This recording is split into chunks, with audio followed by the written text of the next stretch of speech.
Hey guys, this is Austin, and this is the ultimate iPhone XS. So unlike when we usually do these videos in the studio, I felt like why not take a little trip outside to the park and enjoy some sunshine and fresh air as I build really stupid things for the internet. To start out with, we have the brand new Marshall Kilburn II. Now Marshall were awesome enough to sponsor this video because they too share an affinity for building really ridiculous things on the internet, and they have some special speakers. This, my friends, is how you do a Bluetooth speaker.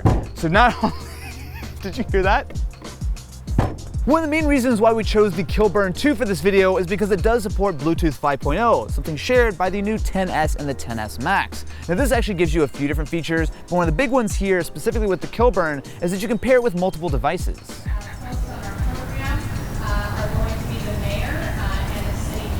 Oh, we should leave. I was about to blast the speaker. We can't do this in front of the mayor. Can we go back to the studio? A few moments later. Back in the studio, let's give this a little bit more of a proper try.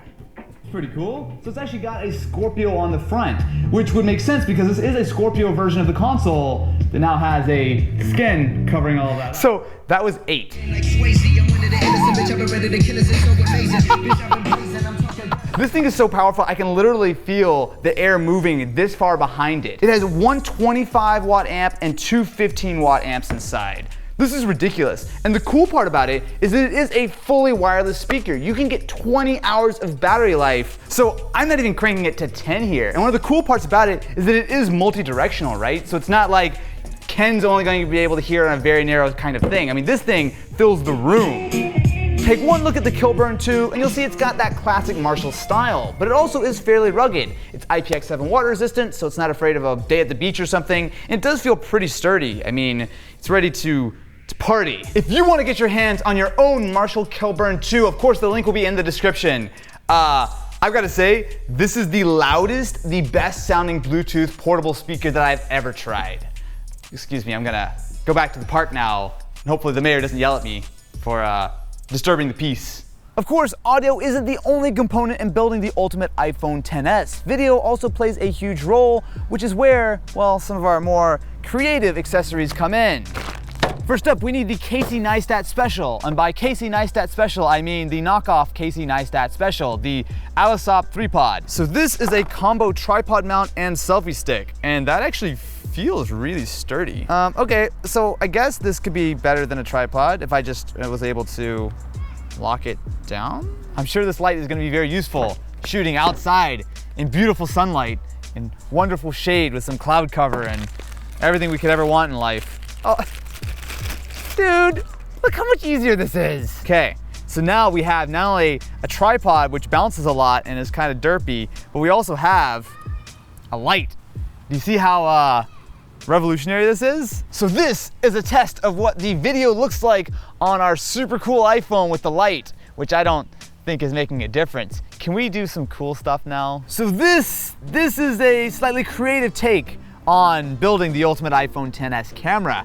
So first of all, we do have the B-strip case as well as lens adapter. Now this is actually meant to work with a wide variety of smartphones, and the idea is that you can attach a much nicer piece of glass, such as this really nice L-series 70-200 Canon lens, but we didn't really plan this out fully, if you can possibly believe something like that. And so we had to be a little creative. Most notably, there's a little bit of gap between the lens and the iPhone, you know, flange distance and all that kind of stuff. So using our 3-pod and our little mini tripod, we were able to get it just about right to sort of look decent. This is what iPhone video really should look like if it's shot by a true professional setup. And I mean, this is not a true professional setup, but with a little bit of ingenuity and a whole lot of stupidness, we've got ourselves an ultimate setup, my friends. Next up, it's time for some wireless charging action. So the iPhone XS actually does charge faster wirelessly than the 10, and we're going to put that to the test. Starting with this, the Appstronics BXX Max iPhone XS Max battery case.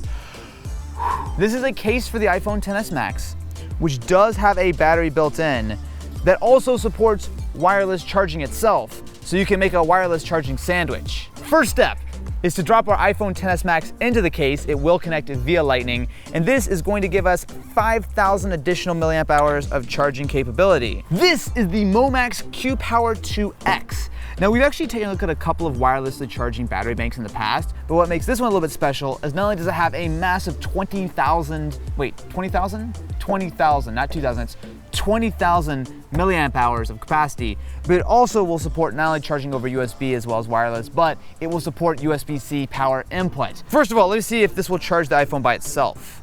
Yes, okay, immediately pops up that it is charging. So the battery is working. Now, this needs to charge. Wait, does it charge upside down or something stupid? No. It's gotta have wireless charging on the back, right?